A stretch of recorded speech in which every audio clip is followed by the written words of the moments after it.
So what if one of the oldest spiritual commandments wasn't really about how we treat other people, but about the battle that we're all fighting inside our own minds? In this explainer, we're going to unpack a really powerful idea that an ancient law might just hold the key to winning our most difficult personal struggles. Everything we're about to explore, it all hinges on this one powerful idea. Before any rules, before any conflict, the source material here is insistent that the true starting point for absolutely everything is simply love. And look, this isn't some new age concept. The source material grounds this whole idea of love in a commandment that it says has been there from the beginning. So we're not talking about a new rule. This is like the original instruction. The message itself, which comes from the second letter of John, honestly couldn't be more direct. Love one another. But the key here isn't just the message itself, it's its age. This is being framed as a core truth that has been with us from the absolute start. So what does this love actually do? Well, according to the source, its power is absolute, and it's put in some really blunt terms here. It trumps everything. It trumps foolishness, it trumps negativity, it even overcomes the bliss of ignorance. It's basically positioned as the ultimate force for growth. Okay, so if love is the foundation, where's the conflict? This is where the source material makes a really interesting pivot, reframing our biggest struggles.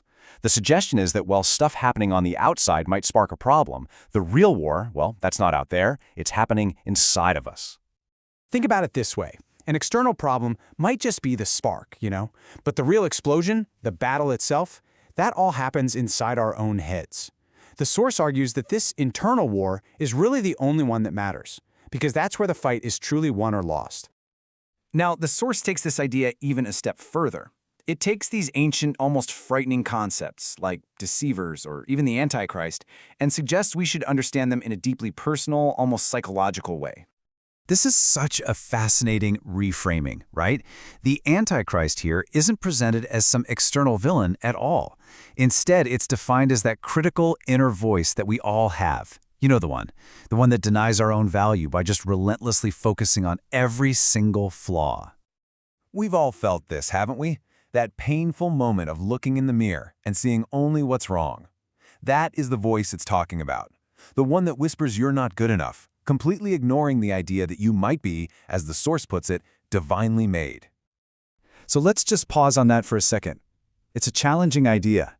How does that internal deceiver, that inner critic, show up for you? What are the imperfections it always seems to find? So, once we've identified this intense inner battle, how in the world do we fight back? Well, the material doesn't just leave us there. It offers an antidote to that inner critic, a message of profound, totally unconditional hope. This is the core of the promise. It is not conditional. It doesn't matter what mistakes you've made or how lost you feel. The message holds true no matter how far you think you've strayed. First, the promise is this, simple and powerful. It's a direct counterpunch to that critic that sees only the flaws. And finally, here's the ultimate answer to that deceiver inside, the promise of total redemption and resilience. A promise that your journey is never, ever over.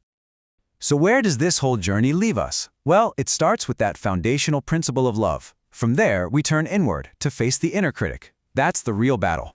And finally, we're armed with an unconditional promise that our worth isn't up for debate.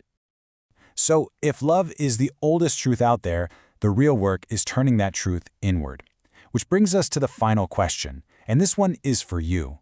What specific lie from your inner critic will you decide to challenge with that truth today?